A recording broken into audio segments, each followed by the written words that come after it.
नहमदुहु व नसल्ली अला रसूलिल करीम। एक सवाल हमारे पास आया कि हुजूर सैयदी व मुर्शिदी गौसुल आज़म शेख अब्दुल कादिर जीलानी रहमतुल्लाह अलैह नमाज में रफ़ा यदैन क्यों करते थे? इस वाले से मैंने फतवा लिखा, फतवा इंशाअल्लाह सोशल मीडिया पर, व्हाट्सएप पर, दीगर जगहों पर शेयर कर दूँगा। देखिए, सबसे पहली बात याद रखें, 4 मज़ाहिब हैं फ़िक़ही तौर पर, हनफ़ी, शाफ़ी, मालिकी, हम्बली। हुज़ूर सैयदी व मुर्शिदी गौसुल आज़म शेख अब्दुल कादिर जीलानी रहमतुल्लाह अलैह इमाम अहमद बिन हंबल रहमतुल्लाह अलैह के मुक़ल्लिद थे। इसलिए आप नमाज में रफ़ा यदैन किया करते थे। रफ़ा यदैन का मतलब होता है नमाज शुरू करते वक़्त दोनों हाथों को कानों तक उठाना। तो ये अमल अहनाफ के नज़दीक एक ही मरतबा किया जाएगा। इमाम शाफ़ी के नज़दीक या इमाम अहमद बिन हंबल के नज़दीक यानी आप रुकू से उठते वक़्त, सजदे में जाते वक़्त बार-बार कानों तक हाथ उठाएँ, ये रफ़ा यदैन कहलाता है। तो बार-बार अमल करना, तो ये उनके नज़दीक तो दुरुस्त है, लेकिन अहनाफ के नज़दीक ये मनसूख हो चुका है, यानी ख़त्म हो चुका है। इस पर बेशुमार दलाइल मौजूद हैं।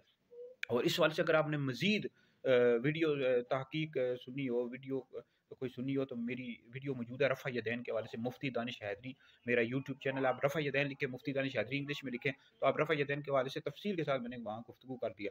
तो हुज़ूर सैयदी व मुर्शिदी गौसुल आज़म शेख अब्दुल कादिर जीलानी रहमतुल्लाह अलैह इमाम अहमद बिन हंबल रहमतुल्लाह अलैह के मुक़ल्लिद थे, इसलिए आप रफ़ा यदैन किया करते थे। अहनाफ, हम चूँकि हनफ़ी हैं, इमाम आज़म अबू हनीफ़ा रहमतुल्लाह अलैह के मुक़ल्लिद हैं, तो आपके नज़दीक रफ़ा यदैन मनसूख हो चुका है, ख़त्म हो चुका है।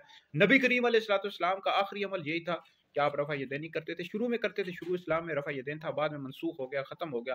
इस पर बेशुमार दलाइल मौजूद है। अबू दाऊद शरीफ में हदीस मौजूद है कि नबी करीम अलैहिस्सलातु वस्सलाम जब नमाज शुरू करते उस वक़्त कानों तक हाथ उठाते थे, बाद में हाथ नहीं उठाते थे, ऐसा नहीं करते थे। जिस तरह खुलफ़ाए राशिदीन हज़रत सैयदना अबू बकर सिद्दीक़, हज़रत उमर, हज़रत उस्मान, हज़रत अली रज़ियल्लाहु तआला अन्हुम अजमईन भी रफ़ा यदैन नहीं करते थे।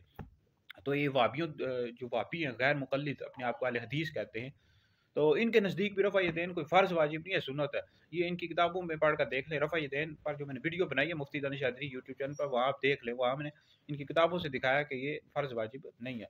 तो बहरहाल ये इंजीनियर मोहम्मद अली मिर्ज़ा जेलमी और इस तरह के जो गुमराह लोग हैं, जो अहले सुन्नत से खारिज, जो कहते हैं जी ये कादरी अपने आप को कहते हैं, ये अपने आप को कादरी कहते हैं, कादरी। और गौसे आज़म रहमतुल्लाह अलैह के तरीके के मुताबिक नमाज़ नहीं पढ़ते। भाई गौसे आज़म रहमतुल्लाह अलैह तो जनाबे वाला हम्बली थे, हम हनफ़ी हैं। तो वो इमाम अहमद बिन हंबल रहमतुल्लाह अलैह का मुक़ल्लिद थे, ठीक है ना जी।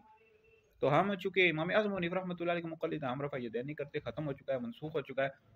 इस पर आप अबू दाऊद शरीफ में, दीगर सित्ता में बेशुमार दलाइल मौजूद है, दीगर किताबों हदीस की किताब मौजूद है। तो बहरहाल ये गुमराह लोग हैं, इंजीनियर मोहम्मद अली मिर्ज़ा जेलमी, उस तरह के लोग।